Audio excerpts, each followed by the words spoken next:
반도체가 너무 좋으니까 잠깐 잊고 있지만 모든 기업들의 고민은 다음 먹거리. 삼성전자든 하이닉스든 지난 몇 년간 국내에 를 다 쓸어 모으고 있었어요. 어마어마한 기회가 생긴 거예요. 이미 속도전이 시작이 됐습니다. 코르 에너지 인사이트 우리 권효재 대표님 어서 오십시오. 네, 안녕하세요. 안녕하세요. 에너지 투자 200% 파헤치기 요 반응 엄청 좋았습니다. 이번에는 에너지 대전환 시대 투자로 올라타라. 기존에 있던 에너지랑 에너지 대전환 시대 뭐가 좀 많이 달라져요? 이제 기존에 있던 에너지 투자에서는 인류가 에너지의 80% 이상을 화석연료에 의존을 하니까 그쵸. 지난번 강의할 때는 이란 전쟁 때문에 화석연료 수급에 많은 어려움을 겪었고 종전 MOU가 서명이 되고 석유 가격이 빠르게 떨어지고 있어서 그쵸. 이제 한시름 덜었죠. 이란 전쟁 때문에 잘 모르고 있었지만은 지난 4월에 기후부에서 사실 대통령께 이제 업무 보고를 했습니다. 우리가 흔히 KGX라고 합니다. AX가 이제 AI 트랜스포메이션이잖아요. 코리아 그린 트랜스포메이션. 그러면 왜 그린이라는 말을 쓰느냐? 환경에 해를 끼치지 않는 에너지로 바꾼다. 이제 에너지 전환이라고 합니다. 국가적 차원에서 좀 더 힘을 내서 하겠다. KGX라는 프로그램 안에는 여러 가지 디테일한 세부 내용들이 많이 있습니다. 전환의 핵심은 이제 전기를 많이 쓰는 전기화, 그럼 전력 산업에 관련이 있습니다. 네. 이제 한국의 전력 산업을 지금 대대적으로 변화시키기 위한 노력들이 진행되고 있습니다. 20년 전만 해도 우리가 사용하는 전기의 대부분은 한전이 생산을 했고요. 그렇죠. 이제 한전의 자회사들, 한수원, 수력원자력이랄지 중부발전, 동서발전, 남동발전 등등의 5개의 소위 한전 발전 자회사들이 네. 이제 대부분의 전력을 생산했는데 20년의 시간이 지나고 나서 이제 전력 산업에 민간 자본이 많이 들어왔어요. 그렇죠. 우리가 아는 SK나 GS나 뭐 예. 하나나 여러 이제 발전 사업들을 이들이 하고 있습니다. 아까 말한 5개 그 발전 자회사들 네. 이 주로 이제 석탄 발전을 많이 하고 있었는데 많이 위상이 축소된 거예요. 석탄의 비중이 점점 줄어들고 있고 석탄 발전을 더 하기 어려운 시대가 되었고 가격 측면에서도 이제 재생에너지가 경쟁력을 상당히 갖추기 시작했고 여러 가지 이제 트렌드가 맞아가지고 정부에서는 그러면 이 발전 자회사들을 5개나 유지할 필요가 없다. 발전 자회사를 어떻게 통폐합을 하고 구조를 바꾸는 것이 좋을까라는 용역을 지금 하고 있었고요. 최근에 그 용역의 중간 결과가 발표가 됐습니다. 대대적으로 재생에너지 중심의 에너지 전환을 정부가 추진하는데 발전 자회사들이 그 역할을 감당할 수 있는 핵심이 돼야 되고 그렇게 하기 위해서 5사를 1사로 합쳐서 메가 발전 회사를 하나 만들겠다. 그 한전 5개 자회사를 네. 하나로 하나로. 덩치 크게. 네. 근데 그게 그린 에너지로의 전환을 더 가속화하기 위해서. 그렇죠. 그러니까 이제 하나로 합쳤을 때 5사의 발전 용량이 30기가가 넘고요. 예. 그다음에 그 회사에 딸린 사람들이 수만 명인 거죠. 그리고 그 회사들의 그러한 역량을 합쳐가지고 재생에너지 사업을 대대적으로 하겠다라는 게 정부의 계획이에요. 예. 우리가 이제 에너지라는 거는 어쩔 수 없이 이게 필수제니까 예. 정부의 영향이 강할 수밖에 없습니다. 반민 반관 산업인데 이제 정부가 어떤 정책을 펼치느냐가 막대한 영향을 줍니다. 그렇죠. 산업에. 그거는 뭐 우리나라도 그렇고 외국도 동일합니다. 우리나라에서 이재명 정부의 시그널은 뭐냐? 한국에서 재생에너지를 좀 더 강력하게 확대시키겠다는 겁니다. 지난 4월에 기후부가 대통령께 보고했던 계획의 골자가 명확해요. 그게 뭐냐? 2030년까지 재생에너지를 지금 한 37기가 정도 있는데 네. 발전 용량 기준으로 이거를 100기가까지 늘리겠다. 2030년까지요? 네. 얼마 안 남았는데. 얼마 안 남았죠. 우리가 느끼진 못하지만 이미 이 속도전이 시작이 됐습니다. 아니 4년 앞두고 있는데 재생에너지를 그 발전 용량을 거의 3배 가까이. 그렇죠. 용량을 늘리는 거의 중심에는 일단 이제 태양광 발전이 있고요. 풍력 발전은 시간이 걸리기 때문에 5년 동안 열심히 기반을 닦아서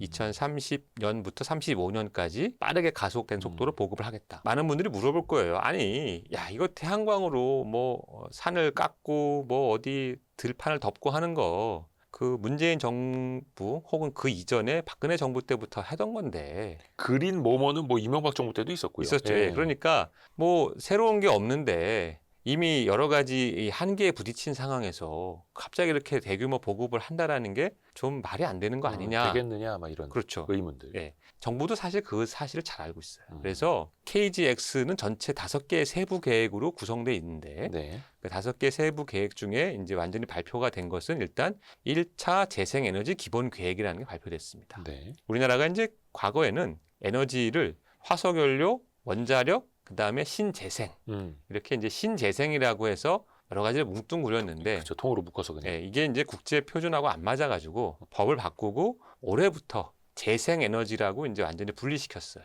그래서 이제 재생에너지 기본 계획이 올해 처음 나왔고 과거로 따지면 이제 신재생 계획으로는 6차 계획인데 거기에 보면 정부가 지난 한 15년간의 재생에너지와 관련된 여러 가지 이슈, 뭐 학습된 사안들, 반성할 점들, 문제점 이거를 다 어느 정도 충분히 소화를 해서 아하. 계획에 담았어요. 계획 그 자체로는 상당히 노력을 많이 했다. 그러니까 과거에 잘했던 점, 잘못됐던 점 다 그냥 망라를 해서 네. 4년 사이에 3배 어떻게 늘릴 것인가 더 그렇죠. 구체화해서 네. 속도가 있게 가겠다. 네. 그래서 매우 구체적인 계획들이 잘 정리되어 있고요. 하나하나가 다 굉장히 임팩트가 있어요. 오. 대표적으로 발전 자회사를 왜 통합을 시키느냐 그렇죠. 돌아가면은 재생에너지라는 거는 처음에 투자를 많이 하고 20년, 30년 장기 운영하면서 수익을 회수하는 구조다 보니까 아주 높은 이익을 거둘 수 있는 산업은 아닌데 안정적으로 매출과 이윤을 기대할 수 있는 사업이죠. 그래서 민간 자본 같은 경우에는 이런 인프라 사업에 들어오는 게 사실 좀 애매한 경우가 많아요. 그러니까 민간 자본 같으면은 뭐 두 자릿수 수익률이 기대되는 상황이든지 아니면은 그야말로 뭐 정부가 다 손에 안 보게끔 장치를 걸어주는 네. 민자 지하철이니 뭐 민자 고속도로니 다 보전해 주죠. 너무 보존을 많이 해주다가 이제 문제가 돼가지고 예. 막 뒤늦게 바꾸지 않았습니까? 정부가 판단한 거는 재생에너지를 대대적으로 보급함에 있어서 누군가가 리스크를 지고 누군가는 수고로움을 겪어야 되고 그 과정에서 이제 공공성이 반드시 들어가야 됩니다. 그러면 공공성을 정부가 서포트 해준다고 하면은 그 사업의 주체는 공기업이 돼야 된다 이거예요. 그 공기업은 수십 기가 규모의 대규모 재생에너지 개발을 해야 되는데 그만한 규모의 메가 에너지 컴퍼니가 필요하다는 거죠. 그래서 5사를 합치는 거예요, 하나로. 그러니까 어떻게 보면 이제 공기업 중심으로 가겠다라는 거예요. 그렇습니다. 이게 에너지 전환에는 엄청난 또 비용이 들고 돈은 돈대로 쓸 텐데 사업자 입장에서는 남는 게 있어야 되는 거고 뭐 한전에 뭐 적자 이런 것도 이제 넘어서야 되는 거고 또 민간 기업들도 같이 뛰어들 텐데 수익이 돼야 되는 거 아닙니까? KGX 계획의 첫 번째는 재생에너지 보급을 빨리 늘린다라는 거예요. 네. 근데 그 왜 빨리 많이 늘리려고 하느냐? 빨리 많이 늘리면 가격이 떨어진다라고 보고 있어요. 비용이 많이 들어간다가 아니라 가격이 더 떨어진다. 그렇습니다. 전기 원가라는 거는 발전소를 만드는 비용하고 발전소의 연료 비용 이 두 가지가 핵심인데 사실 재생에너지는 연료 비용이 없으니까 그건 뭐 미미한 거고 재생에너지 발전소를 얼마나 빨리 지을 수 있느냐. 네. 그다음에 재생에너지 발전소를 짓는 데 들어가는 설비 비용이 얼마냐 이게 중요합니다. 네. 근데 한국이 지금 왜 재생에너지가 비싸냐 했을 때 태양광, 햇빛의 어떤 강도, 바람의 세기 이런 이슈도 있지만 사실은 위도가 비슷한 일본하고 비교해도 우리는 비싸거든요. 그러면 일본하고 비교하면 도대체 왜 비싸냐 봤을 때 중요한 이유가 여러 가지 규제, 땅값, 임차료, 긴 어떤 개발 기간 이런 게 다 겹쳐 있었어요. 아하. 그래서 정부가 그런 것들을 과감하게 이제 규제를 철폐하거나 합리화하거나 국공유지를 활용하거나 한전 발전 자회사들이 기존 석탄 발전소를 폐쇄를 하고 폐쇄된 발전소가 갖고 있던 송전 개통 네. 그걸 활용해서 재생에너지 발전소를 인근에 만들거나 끌어오는 거죠. 선로를. 그러면 이제 여러 가지 제약들이 해소가 됩니다. 근데 그런 제약을 해소하면서 그 베네핏을 민간 회사한테 일단 다 줘버리면 어떻게 됩니까? 특혜 시비가 되겠죠. 그렇죠. 그러니까 그냥 에너지 공기업이 하라는 거예요. 공공성을 담보해서 여러 가지를 풀어줄 테니까 에너지 공기업이 대규모 재생에너지 개발을 이제 직접 해라. 그래서 이미 시작됐어요, 이거는. 남동발전 같은 경우에는 우리나라에서 지금 제일 큰 규모의 태양광 발전소가 지금 이제 200메가짜리가 있는데 네. 남동발전이 곧 착공하는 게 400메가예요.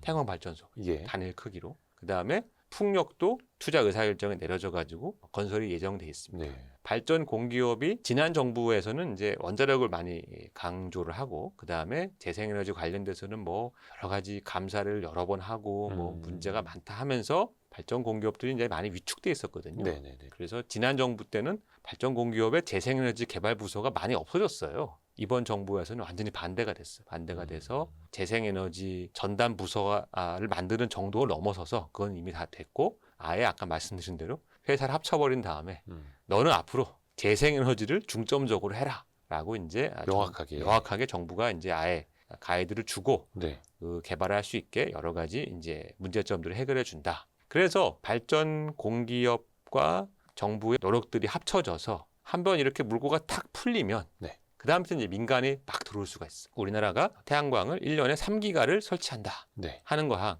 1년에 8기가 설치한다 하는 거랑은 아하. 스케일이 다르죠. 그렇죠. 그래서 8기가를 한다라고 하면은 물량이 있으니까 이제 국내에서도 태양광 패널이나 이런 것들을 많이 생산하죠. 네. 그럼 원가가 떨어질 거 아닙니까? 네. 그럼 그 떨어진 원가를 보고 민간이 들어오는 거예요. 그러면서 민간은 낮아진 원가를 가지고 정부가 원하는 건 그 다음 단계로 공장 지붕 태양광을 하라 이거예요. 공장들이나 창고, 축사 이런 거에 지붕 태양광을 규모 있게 깔면은 예. 10기가 이상 할 수 있어요. 그 정도나 된다고요? 엄청나게 많아요. 10기가 하면 거의 원전 한 7, 8개 뭐 이런 거 아닙니까? 취미가 자전거여서 예. 전국을 자전거로 많이 여행을 하는데 축사나 공장 지붕 중에 태양광 설치된 것도 있지만 거의 제가 볼 때는 거의 안 돼 있죠. 거의 뭐 30개 중에 하나 있을까 말까 해요. 그리고 어떤 데는 말씀하신 대로 산업단지 전체 하나도 없는 데도 있어요. 네. 외국에서 많이 의아해하는 게 하나 있는 게 그게 뭐냐면은 우리나라에서 가장 중요하고 전력을 많이 사용하는 산업이 반도체인데 네. 반도체 공장과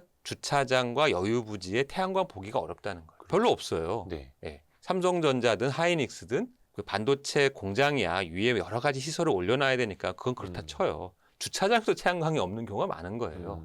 근데 TSMC가 최근에 미국의 준공한 공장을 보면은 예. 미국은 이제 대중교통이 없으니까 네. 주차장으로 차가 뭐 수천 대 설치할 거 아닙니까? 네. 그 공장 옆에 어마어마한 크기의 주차장 태양광이 깔려 있어요.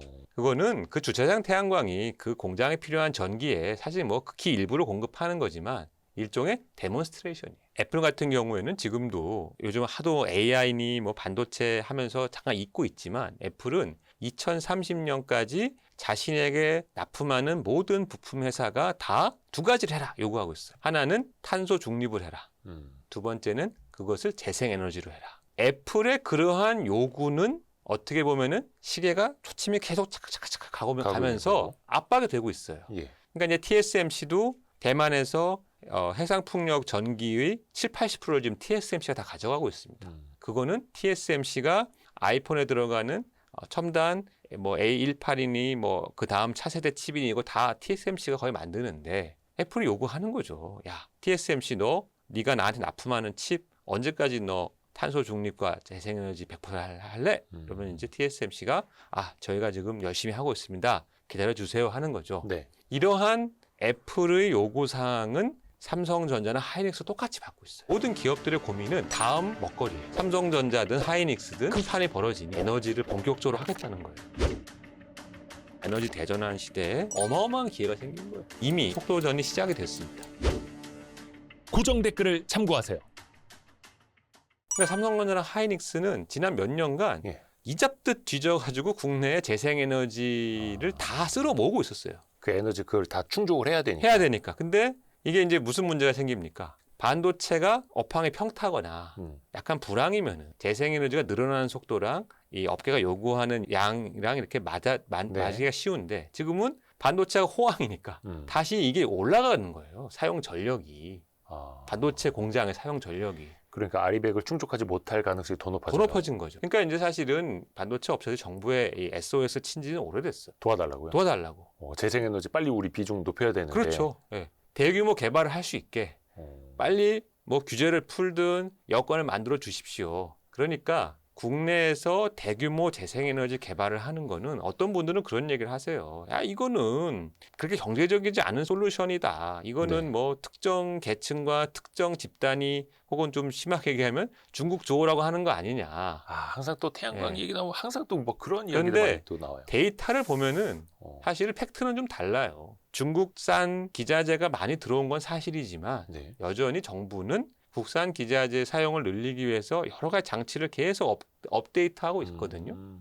대표적으로 중국에서는 이제 중국 전기의 한 60, 70%가 석탄 전기니까 같은 태양광 패널도 그 태양광 패널을 만들기 위해 사용한 에너지의 탄소 밀도가 높고 국내는 이제 그거보다 낮으니까 그걸 이제 저탄소 인증제라고 하는데 뭐 저탄소 인증제 모듈을 우대한다든지 인버터는 다 국산을 이제 쓰라고 뭐 요구한다든지 그런 것들이 기존에도 하고 있었고 이제 새로운 계획에 매우 충실히 반영이 되어 있습니다. 그러니까 국산 제조업, 국내 제조업 보호를 하겠다. 두 번째는 우리나라 반도체 기업들이 애플 같은 메가 바이어의 입맛을 맞추려면은 네. 좋으나 싫으나 재생에너지를 해야 돼요. 기왕 하려면 어떻게 해요? 하려면 잘해야 돼요. 잘한다는 얘기는 뭐냐면은 국내 수출 산업에 도움이 되고 네. 국내의 여러 관련 제조업에게 도움이 되고 음. 장기적으로는 에너지 비용을 낮출 수 있는 방향으로 가야 되죠. 그래서 그런 고민들이 다 정부 계획에 잘 반영이 돼 있어요. 뭐 정부가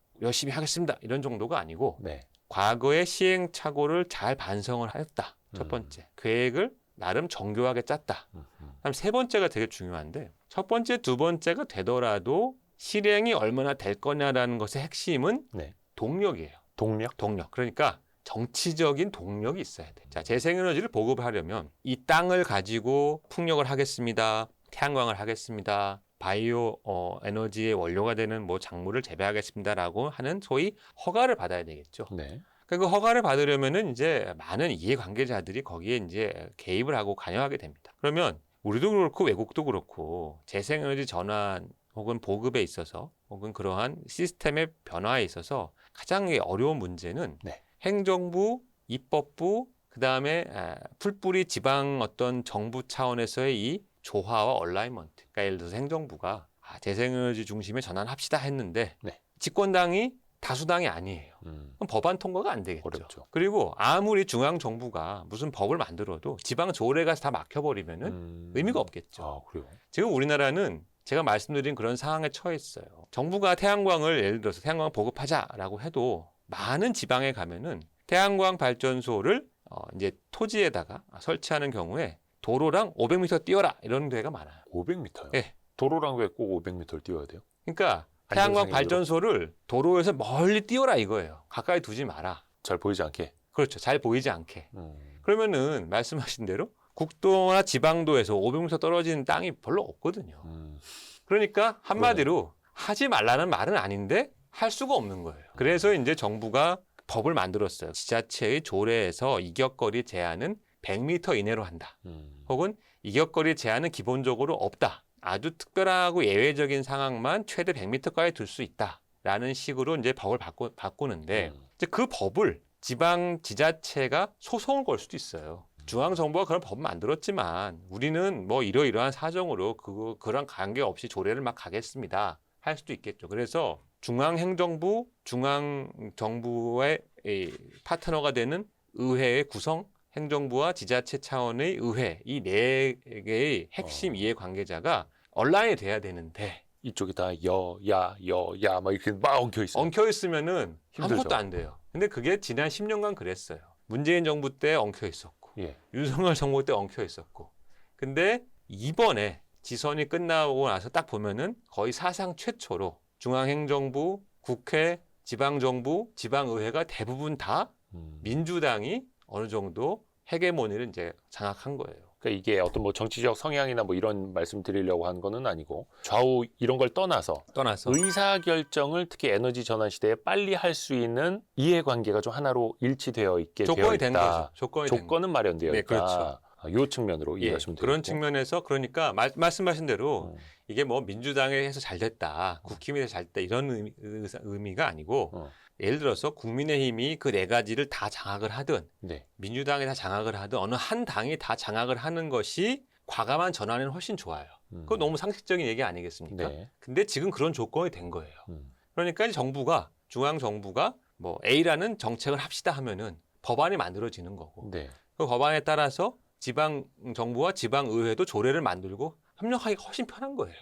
그래서 이제 이게 동력이 본격화되는 하나의 조건이 완성됐고 두 번째는 이 모든 전환은 아까 말씀드렸다시피 공공성이라는 요소가 있기 때문에 정부가 돈이 있어야 돼요. 근데 지금 정부가 돈이 있어요. 많죠. 네. 세금 잘 거치지. 네. 반도체 덕분에. 네. 그러니까 조건이 또 좋은 거예요. 그다음에 세 번째는 다들 말씀하시는 부분이 있어요. 재생에너지는 간헐성이 있으니까 숨은 비용이 있다. 맞습니다. 그다음에 재생에너지는 처음에 많은 투자를 해야 되니까 부담이 있다. 그것도 맞아요.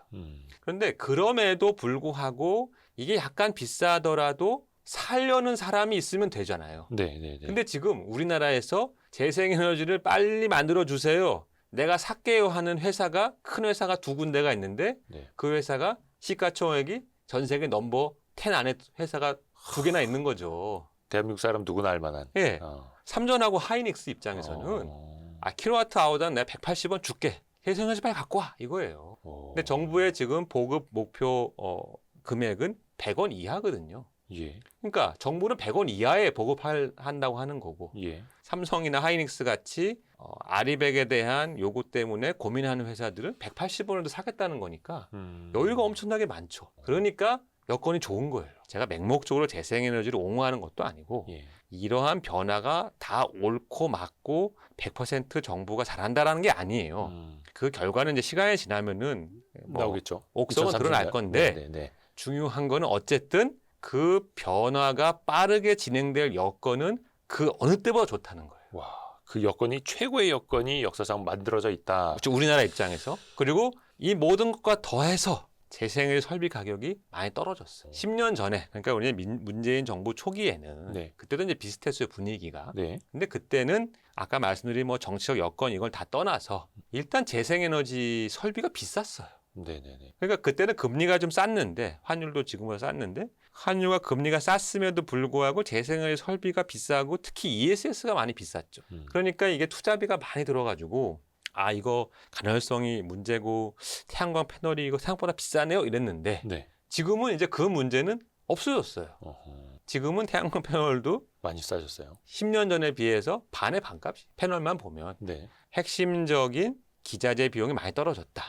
그리고 더 떨어지고 있다. 이게 중요해요. 그래서 에너지 전환에 성공할 가능성이 그 어느 때보다 높다 이렇게 해석을 해도 될 테고요. 에너지 전환이 속도감 있게 진행될 가능성이 그 어느 때보다 높다.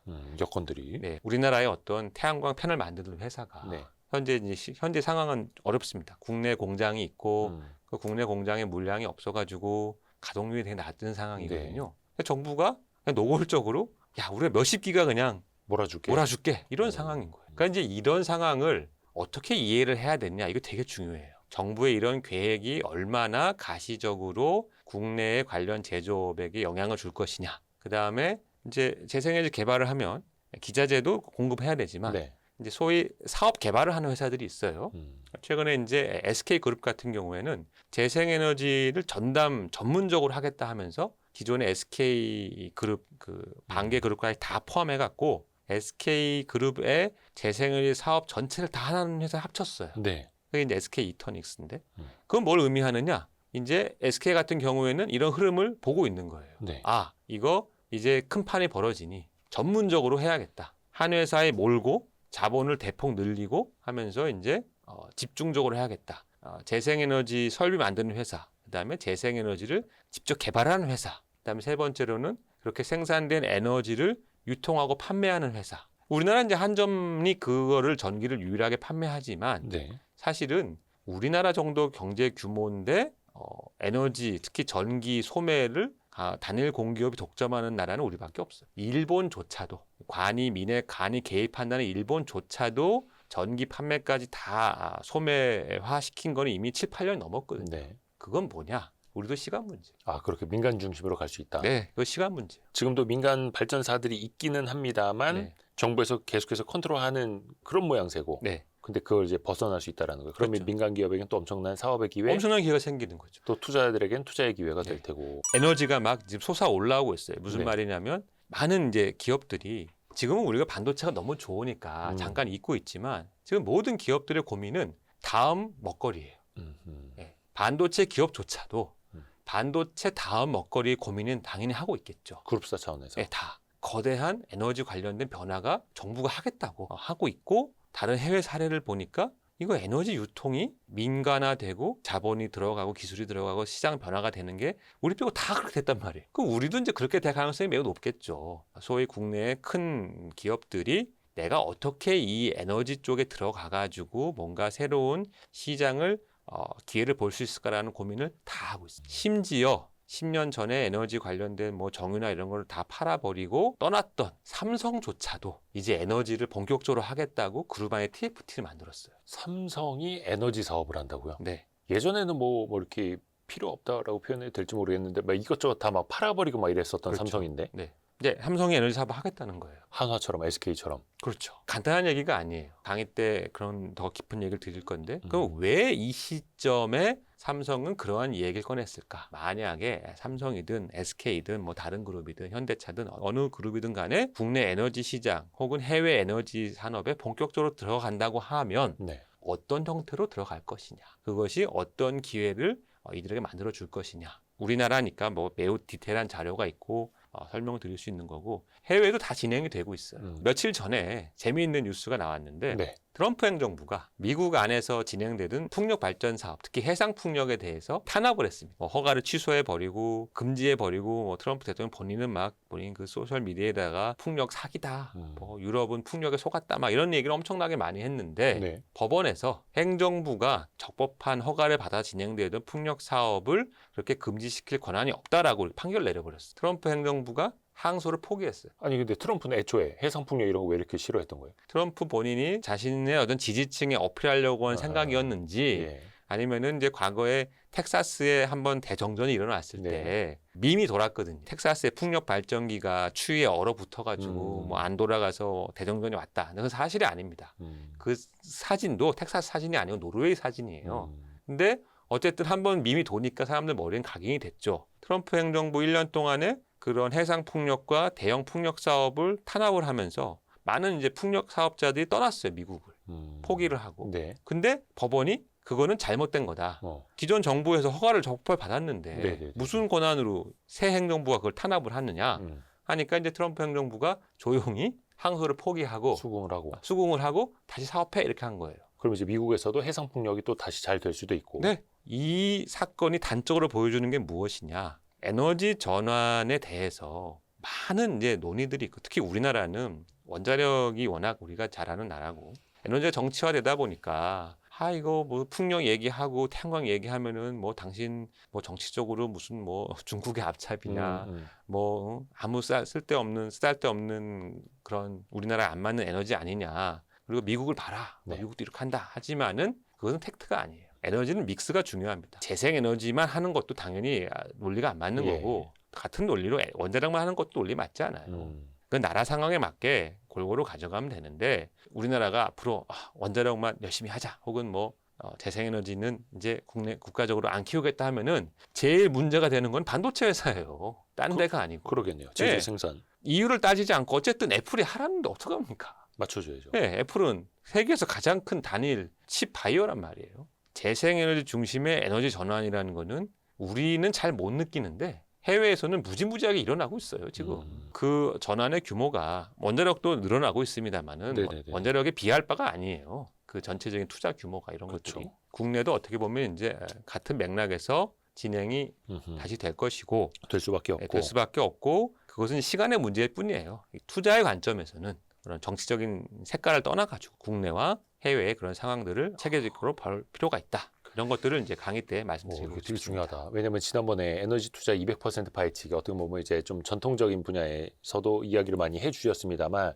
사실 이게 에너지 투자가 거대한 흐름이고 그때 말씀해 주신 것처럼 거의 뭐 100년 가는 기업들이 여기에 계속해서 있을 정도로 근데 이게 또 개인 투자자분들이 직접 공부하기가 쉽지가 않아요. 자료도 방대하고 내용도 좀 복잡하고 또 분야가 또 많다 보니까 근데 이번 특강 저희가 7월 4일에 오프라인에서 강의를 하고 그 이후에 아마 온라인으로 보시게 해드릴 텐데 사실 투자자분들이 관심을 많이 갖는 거거든요. 아까도 이제 뭐 대기업에게도 발전 단가가 비용이 낮아진다라고 했는데 투자자들한테는 어떤 기회가 생길 수 있는 겁니까? 보면은 이제 두 가지 전략이 있는 것 같아요. 하나는 지금 아주 잘 나가는 회사의 주식을 사는 방법이 있고요. 또 다른 방법은 지금 아무도 안 쳐다보는데 흙 속에 묻힌 진주를 캐내면 되겠죠. 그렇죠. 재생에너지라는 것이 정치적인 여러 가지 이유로 인해서 저평가돼 있어요. 근데 그 중에서 그럼 다 저평가를 받기 마땅한 가치가 없는 거냐. 근데 정부가 지금 흙 속에 묻어있는 여러 가지 막 광물을 끄집어내가지고 막 지금 닦아주려고 하지 않습니까?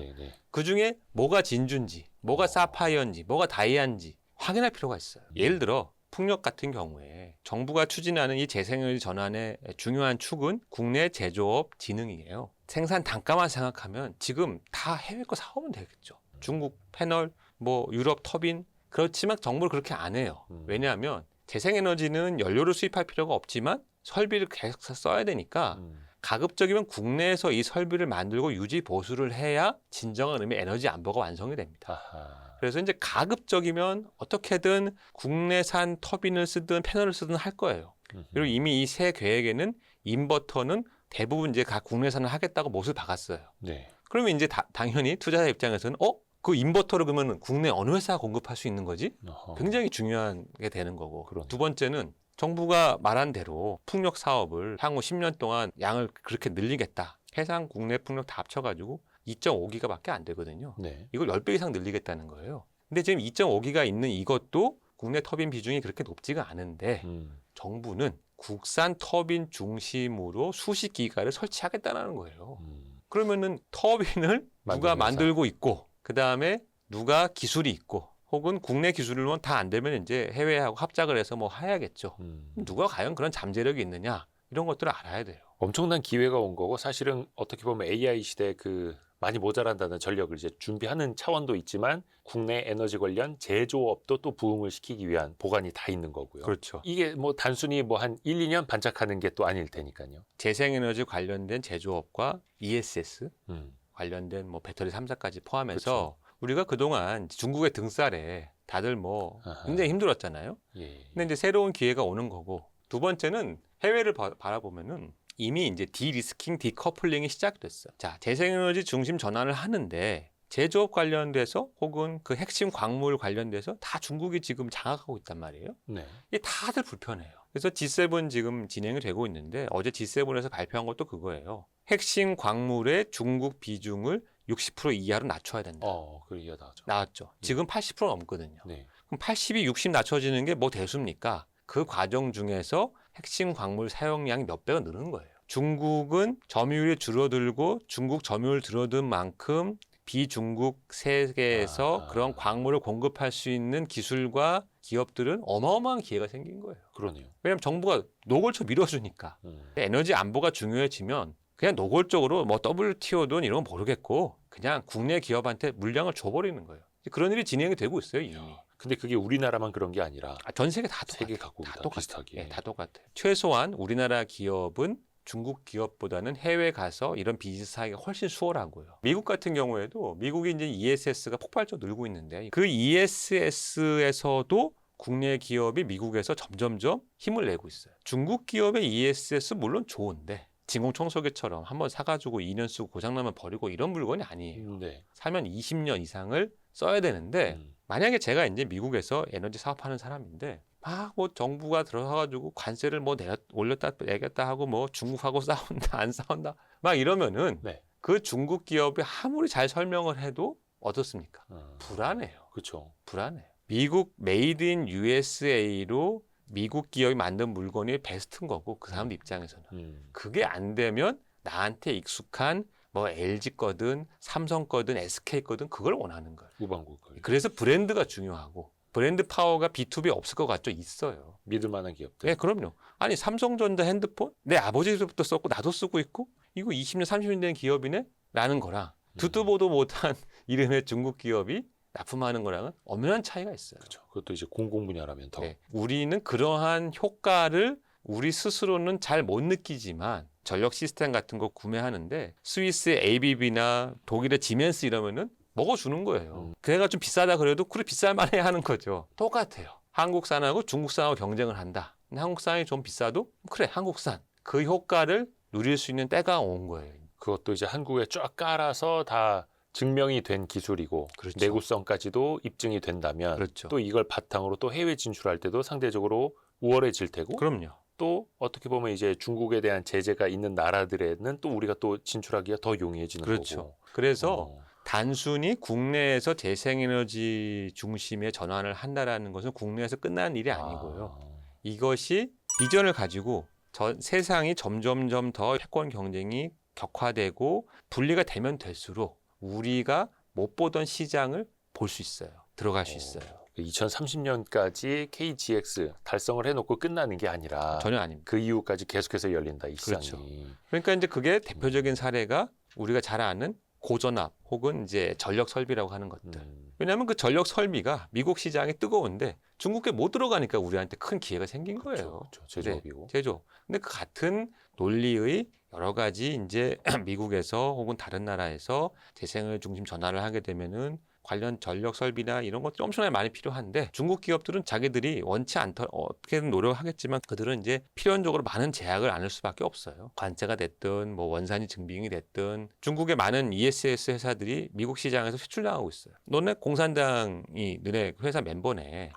근데 그게 그들 회사들 입장에 좀 억울한 게 공산당이 중국에 8천만 명인데 그 공산당이 없는 회사가 어디 있어요? 다 한 명 있거든요. 예. 근데 공산당이 회사 멤버라고 해서 너 안 돼 이러면은 사실 중국 기업으로서는 참 힘든 거예요.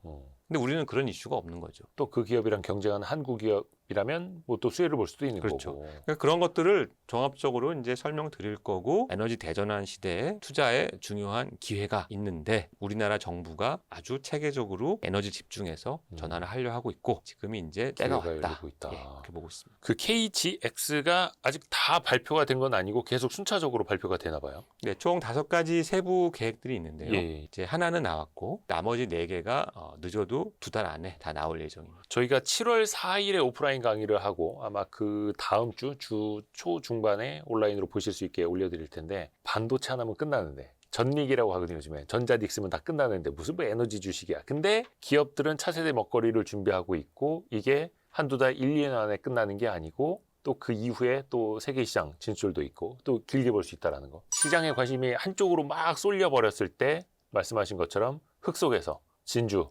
다이아몬드를 찾아낼 수 있는 기회라는 거예요. 더 싸게. 이게 핵심입니다, 사실은. 그리고 또 지난번에 에너지 투자 200% 파헤치기 그거 들으신 분들한테는 저희가 또 에너지 대전환 시대 투자로 올라타라 이번 특강도 더 할인을 해드릴 예정이니까요. 그 고정 댓글도 꼭 확인을 해주시기 바라겠습니다. 이렇게 공개된 유튜브로는 다 설명드릴 수 없는 디테일한 내용들은 또 이제 강의 때 한번 또 들어보시길 바라겠습니다. 이게 어마어마한 거였네요, 진짜. 조금 더 디테일하게도 많이 들어가나요? 예를 들어서 기업들도 아까 뭐 삼성도 이제 진출한다고 하셨고 네네. SK그룹 대표적이고 네네. GS도 있고 뭐 네네. 한화도 있고 한데 그럼 되게 좀 방대하게 다루게 됩니까? 기업들을? 핵심 기업 중에서 전략적인 측면을 말씀드릴 거예요. 예를 들어 삼성 같은 큰 그룹이 에너지 사업을 들어온다는 거는 무슨 이유로 어떻게 들어올 거냐 이거 설명드릴 거고 국내에 관련된 제조업체들은 좀 자세히 말씀드릴 거예요. 왜냐하면 제조업체 중에 상장사들은 분석을 해가지고 상장사들이 지금 어떤 상황에 있고 어떤 것이 투자 포인트다 말씀드리려고 합니다. 저만 너무 이렇게 관심권이 없었나 모르겠는데 세상 사람들이 다 지금 반도체만 보고 IT, 뭐 AI, 데이터 센터 이쪽에만 이제 심취해 있다 보니까 에너지 쪽은 많이 간과를 하고 있었는데 남들이 보지 않을 때 이럴 때 또 공부를 해놓으면 더 좋을 것 같습니다. 권효재 대표님의 그 특강도 많이 또 기대를 하겠습니다. 오늘도 또 좋은 말씀 나눠주셔서 감사합니다. 고맙습니다.